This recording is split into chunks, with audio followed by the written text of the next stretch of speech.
ہسپتال کا وہ کاریڈور اب سرد پڑتا جا رہا تھا۔ جولائی کی شام بھی بہت ٹھنڈی محسوس ہو رہی تھی۔ اس نے سوچنا چاہا کہ وہ ذکر میں کیا پڑھے، بغیر حساب رکھے، بغیر گنے، توجہ اور یکسوئی سے کیا مانگے، مگر وہ گرا کھلنے کا نام نہیں لیتی تھی۔ ڈی جے کے بعد اس نے دعا مانگنی چھوڑ دی تھی اور پردے کے بعد شکوہ کرنا چھوڑ دیا تھا، مگر اب وہ شکوہ کرنا چاہتی تھی جیسے یعقوب علیہ السلام نے کیا تھا۔ اس نے کرسی کی پشت پہ دیوار سے سر ٹکا کر آنکھیں موند لیں۔ بس یہی ایک شکوہ تھا جس پہ لب مہر بند نہیں رہے تھے۔ میں اپنے دکھ اور اپنے ملال کی شکایت صرف اللہ سے کرتی ہوں۔ دھات کی کرسی جیسے مقناطیس بن گئی تھی اور چاندی کے مجسمے کا قطرہ قطرہ اپنے اندر جذب کر رہی تھی۔ میں اپنے دکھ اور اپنے ملال کی شکایت صرف اللہ سے کرتی ہوں۔ کرسی نے اسے کی ساری چاندنی چوڑ لی تھی۔ لوہے کا ایک غول باقی رہ گیا تھا جسے مقناطیسی نشست نے خود سے جوڑ لیا تھا۔ میں اپنے دکھ اور اپنے ملال کی شکایت صرف اللہ سے کرتی ہوں۔ اس کے قدموں میں جیسے بیڑیاں ڈل گئی تھیں۔ وہ چاہ کر بھی نہ حرکت کر سکتی تھی، نہ ہی سانس لے سکتی تھی۔ ہر طرف جیسے اندھیرا تھا۔ اس ایک شخص کو کھو دینے کا صرف احساس بھی اس تاریک سرنگ کی طرح تھا جس کا کوئی اختتام نہ تھا۔ اس کی ساری چاندنی اس اندھیرے میں ڈوب گئی تھی۔ میں اپنے دکھ اور اپنے ملال کی شکایت صرف اللہ سے کرتی ہوں۔ 5 گھنٹے گزرے تھے اور تب ہی شیشے کا وہ دروازہ کھلا۔ اس نے سرجن ڈاکٹر کو اپنی جانب آتے دیکھا۔ اس کے لوہے کے غول کو کرسی کے مقناطیس نے یوں چپکا رکھا تھا کہ وہ چاہنے کے باوجود بھی اٹھ نہ سکی۔ کیا ہوا ڈاکٹر؟ اس نے خود کو کہتے سنا۔ سرجری پیچیدہ تھی مگر کیل بہت اندر تک نہیں گیا تھا۔ ہم نے اسے نکال لیا ہے، ڈاکٹر اس کو بتانے لگے تھے۔ اس کی کھوپڑی کا جو حصہ ڈیمیج ہوا تھا اس کے ساتھ ہی پلس کر دیا گیا ہے اور وہ ٹھیک ہے یا نہیں؟ اس نے بے قراری سے ان کی بات کاٹی۔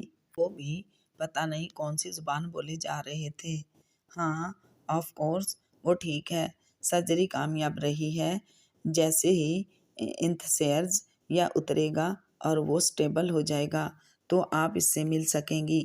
زندگی میں بعض خبریں انسان کو کیسے ملتی ہیں، شاید جیسے اوپر سے بہتی کوئی آبشار ہو جس کا دھارا اسے بھگو دے، یا پھر جیسے آسمان سے سونے کے پتنگے گر رہے ہوں، یا جیسے لہلاتے سبز زار کے ساتھ کسی چشمے کے ٹھنڈے پانی میں پاؤں ڈال کر بیٹھنا ہو۔ مرہم، ٹھنڈ، سکون، شکریہ، بہت شکریہ۔ اس کی آنکھیں اور آواز دونوں بھیگ گئیں۔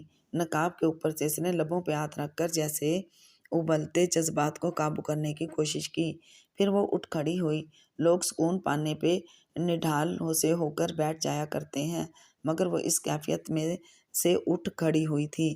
مقناطیس غائب ہو گیا تھا اور چاندی کا مجسمہ پھر سے چمکنے لگا تھا۔ اللہ آپ کو بہت خوش رکھے۔ زندگی میں کسی کو اس کے منہ پہ اتنے دل سے اس نے شاید پہلی دفعہ دعا دی تھی۔ وہ ایک پیشہ ورانہ مسکراہٹ کے ساتھ سر کو جنبش دے کر آگے بڑھ گئے۔ جس شیشے کے دروازے سے وہ آئے تھے اس کے پار عملے کے 2 افراد ایک اسٹریچر دھکیلتے لے جا رہے تھے۔ وہ دوڑ کر دروازے تک آئی اور چہرہ شیشے کے دروازے کے قریب لے جا کر دیکھا۔